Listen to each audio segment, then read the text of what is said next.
निवडणुकीच्या धामधुमी झाल्या म्हणजे निवडणुकीच्या नंतर राजू बोंडे सर तुम्हाला गोष्ट सांगतो लोकांनी स्टोरी काही पुढे लांबवल्या तर या धामधुमीत अनपेक्षित का अपेक्षित काय माहित बुवा कसं तर भारतीय जनता पार्टीला 132 जागा या टाइमला भेटल्या आणि असं वाटत नव्हतं अशा ठिकाणून भारतीय जनता पार्टीचे उमेदवार विजय झाल्याच्या लय ठिकाणी खलबत झाले.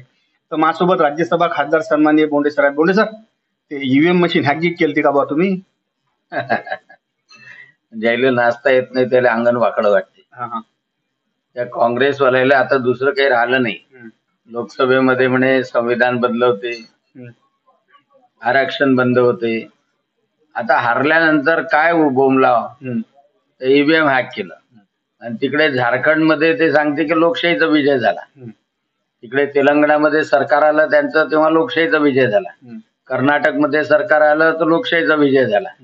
आणि जेव्हा ते हारले, भुईसपाट झाले, धोबी पछाड लोकांनी दिली, काही ईव्हीएमच्या नावानं बोट मोडली. आता ते ईव्हीएम बिचारी मुकी, तिला काही बोलता येत नाही, त्याच्यामुळे यायला उत्तर देता येत नाही. पण यांनी जेवढे प्रश्न विचारले तेवढे निवडणूक आयोगानं सांगितलं ना, काही ठिकाणच्या अफवा उडवल्या की बाई इथं 0 मतदान झालं.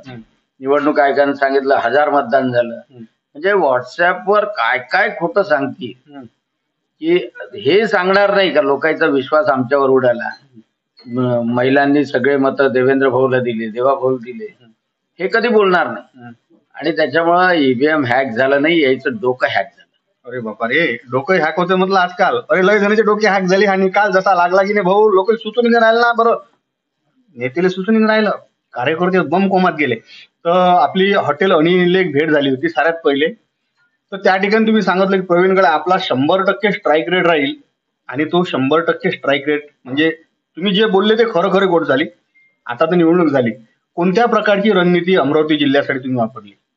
खरं म्हणजे लोकसभेमध्ये नवनीत राणा जेव्हा पराभूत झाले 20,000 मतानंतर, 30,000 मतांनी, आणि त्यावेळेला जो धिंगाणा चांदूर बाजारमध्ये अमरावतीमध्ये झाला तेव्हा लोकांना खूप पछतावा आला. लोकांना वाटलं की आपल्या हातून काय चूक झाली.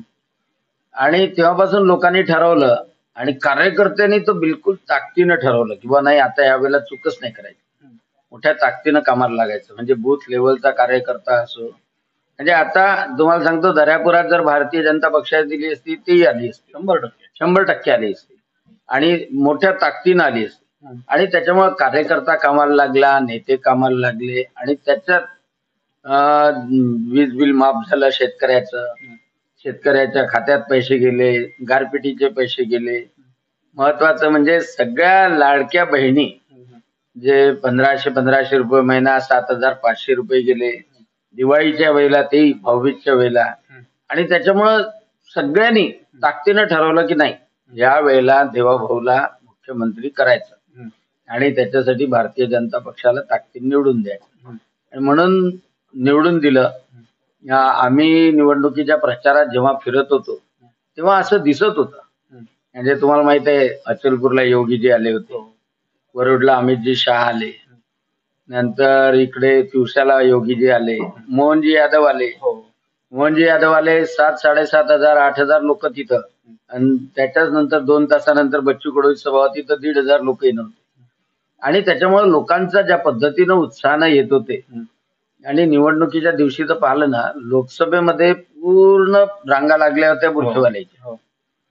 आणि यावेळेला तर विधानसभेमध्ये सांगावं नाही लागलं, सगळ्या महिला माणसं सकाळपासून 6:30 पासून रांगेत लागले. म्हणजे लोकांचा उत्साह होता की कोणत्याही हालतीत देवा भाऊला मुख्यमंत्री बनवायचं आणि भारतीय जनता पक्ष महायुतीचं सरकार आणायचं. आणि म्हणून 5च्या 5 मोठ्या ताकदीत यशोमती ठाकूरला तर खूप गर्व होता की होऊच शकत नाही म्हणून. बच्चू भाऊला तर कधी म्हणजे त्यांनी तर सांगितलं होतं डमी उमेदवार आहे, बळीचा बकरा होणार आहे, काय बोलला असेल ते त्यालाच माहिती. पण ते सगळं त्याच्या अंगावर आलं. वोट अशी झाली आहे, जनतेची ताकद सगळ्यात महत्वाची, जनतेची ताकद लय मोठी आहे. आता निवडणुका झाला, सारा झाला. आता सकाळी आता आज म्हणजे गटनेतेपद सन्माननीय देवा भाऊले भेटलाय. तर अमरावती जिल्ह्याला लाल दिव्याची गाडी अपेक्षित आहे असं म्हणजे स्वप्न पडून राहिले की बाबा लाल दिव्याची गाडी अमरावती जिल्ह्याला काय वाटते नेमकं? नाही, निश्चितपणे अमरावती जिल्ह्यामध्ये 5 सीट निवडून आल्या आणि त्याच्यामुळे अमरावती जिल्ह्याला प्रतिनिधित्व मंत्रिमंडळामध्ये मिळेल. पण शेवटी हा निर्णय जो असतो, कारण की मंत्रिमंडळ नेमके आहे, पूर्ण महाराष्ट्र असतो, पूर्ण महाराष्ट्रामध्ये प्रतिनिधित्व दिलं जातं आणि कधी कधी आलटून पालटूनही दिलं जातं आणि त्याच्यामुळं कधी ना कधीतरी प्रतिनिधित्व निश्चित मिळेल. यावेळेला मिळालं पाहिजे अशी सगळ्यांची इच्छा आहे. सगळेजण चांगले आहेत आणि देवाभाऊ म्हणजे देवेंद्रजी फडणवीस, त्याचप्रमाणे वरच्या श्रेष्ठी सुद्धा त्या सगळ्या गोष्टीचा विचार करतील. पण एक गोष्ट अशी आहे की देवेंद्रजी फडणवीस हे अमरावतीचेच आहे. जरी त्यांचं नागपूर वडिलाचं गाव असलं तरी आईचं गाव अमरावती आहे आणि मामाचं गाव आणि त्याच्यामुळं अमरावती मधल्या कोणत्याच गोष्टीत कमी पडणार नाही. तसे त्यांनी मेडिकल कॉलेज आणलं, विमानतळ होऊन राहिलं, PM मित्रा पार्क होऊन राहिला, जेवढे सिंचनाचे प्रकल्प होते त्या सिंचनाच्या प्रकल्पापासून पाईपलाईन वितरण प्रणाली होऊन राहिल्या आणि अमरावती जिल्हा सुजलाम सुफलाम होईल. रोजगारासाठी चांगला समोर येईल PM मित्राच्या माध्यमातून, टेक्सटाईल पार्कच्या माध्यमातून आणि त्यामुळे देवेंद्रजी आहे तो सब कुछ आहे. एक शेवटचा प्रश्न आहे. मी जवळपास साऱ्याच तुम्हालाच माहित आहे गावरान 90 मधले मला उकीर काढायचंच काम आहे. निवडणूक मधली की मी संधी सोडतच नाही. तर बोंडे साहेबावर अंगविक्षिप्त, आता मला यायला की नाही एका धावडांचा शब्द नाही समजून राहिला, आता जरा आला. एवढ्या मोठ्या टिकाऊने बोंडे साहेबांना त्याचं जे एकाग्रता आहे हे मतदार केंद्र म्हणजे मतदारसंघात ठेवली आणि मला तर नाही वाटत की एवढा टाइम तुम्ही अचलपूर सारखा कोण्या ठिकाणी दिला. आज त्याचं म्हणजे एवढा पण 20 वर्षानंतर 25 वर्षानंतर त्या ठिकाणी कमळाचा भगवा फडकलाय. तो एक सर्वसामान्य कार्यकर्ता म्हणून काय तुम्हाला नेमकी काय तुमच्या मनात हे आहे बाबा, असं कसं घडलं बा? नाही, निवडणुकीमध्ये तर यावेळेला जेवढं माझ्या उंचीवरून बोललं तेवढं कोणीच बोललं नसेल. यशोमती ठाकूरही म्हणे की 1.5 फुट्या खासदार, नंतर आपले बच्चू कडू गोपापूरला म्हणे, नंतर चांदूर बाजारलाही म्हणत होते की बस स्टेजवर उभे राहिले तर अर्धे दिसते ना अर्धे लपते. खूप म्हणजे विचित्र पद्धतीनं, पण मला ते जाणवत होतं की ज्या अर्थी बोलतात आहे त्याचा अर्थ माझ्या कामानी त्यांना त्रास होतोय आणि जनतेला ते आवडते आणि म्हणून माझी परिणामकारकता कमी व्हावी या दृष्टीनं त्या सगळ्या गोष्टी होत्या. मोर्शीमध्ये तर माझा आत्मविश्वास होता की मोर्शीमध्ये लोकसभेमध्ये विपरीत लाट असताना सुद्धा 16,000 मतांनी मी पुढं भारतीय जनता पक्षाला ठेवलं होतं.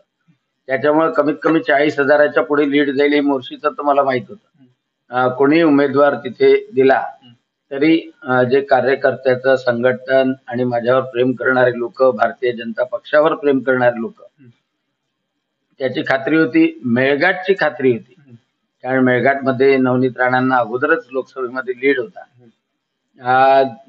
तिकडे प्रतापदादांची खात्री होती. परंतु या 2 सीट ज्या होत्या अचलपूर आणि तिवसा ह्या मोठ्या पाणीच्या होत्या, कारण चार वेळा आमदार राहिलेले बच्चू कडू, 3 वेळा आमदार राहिलेल्या यशोमतीताई आणि त्यांचं मतदारसंघामधले असलेलं जाळं, त्यांच्याजवळ असलेला पैसा, धनशक्ती, या सगळ्या गोष्टीची टक्कर देताना दोघही जण आमचे नवीन होते. म्हणजे प्रवीण तायडे असो किंवा राजेश वानखडे असो आणि वर्तमानपत्र, मीडिया, हे सगळं यशोमती ठाकूर किंवा बच्चू कडूच्या बाजूने होते. शेवटपर्यंत मीडिया म्हणा किंवा बाकीचे सर्वे करणारे ते म्हणत नव्हते की हे लोक पराभूत होऊ शकतात. आमचं म्हणणं एकच होतं, पराभूत नाही, आम्हाला बच्चूही नाही पाहिजे, बबलूही नाही पाहिजे, यशोमतीताई नाही पाहिजे, काँग्रेसही नाही पाहिजे, आम्हाला भारतीय जनता पक्षाचा निवडून द्यायचा. आणि त्यासाठी जे डोर टू डोर कार्यकर्त्यांनी केलं, वरच्या नेत्यांनी अतिशय चांगल्या तऱ्हेने सभा दिल्या आणि नियोजन आखून दिलं आणि पूर्ण रात्रंदिवस जी मेहनत घेतली त्याचं फळ निश्चितपणे मिळालं आणि अमरावती जिल्हा 100% स्ट्राईक रेट म्हणजे पूर्ण यश ते मिळालं. त्याच्याबद्दल जनतेचे मानावे तेवढे कमी पडतील शब्द, मानावे तेवढे आभार आहे, कमीच आहे. तर हे होते सन्मान्य राज्यसभा खासदार अनिल बोंडे सर. काय झालं, लोकसभा निवडणुकीत एक काँग्रेसची सीट आली आणि विधानसभात पुरी काँग्रेस गेली. राजू काय राजू, कोणाले मुख्यमंत्र्याचे, कोणाला उपमुख्यमंत्र्याचे लागे भयानक स्वप्न पडले, पण स्वप्न सारा सध्या नाश झाला. असे बोंडे सर होते. मी पहिले त्याची मुलाखत घेतली, मला सांगितलं होतं ना यावेळेस म्हणे प्रवीण काही होणार आहे म्हणे, पाचीच्या पाची बीजेपी जागा आणतो म्हणे. आणि तो शब्दात येणं रागीन करून दाखवला.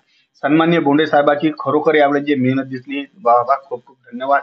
आणि तुम्ही गावरान नंदीला टाइमात टाइम दिला. आमची आजची हे तुम्हाला मुलाखत कशी वाटली खाली कॉमेंट करून नक्की कळवा. पण त्यानं जो एक 1.5 फुटाचा शब्द आहे की नाही, त्या 1.5 फुटाच्या शब्दाने त्यानं खरोखर दुर्लक्ष केलं. आणि मतदारसंघातल्या प्रत्येक गोष्टी बारक्या गोष्टीचं लक्ष देत विधानसभा अचलपूर आणि तिवशात जबरदस्त विजय भारतीय जनता पार्टीला प्राप्त करून दिला.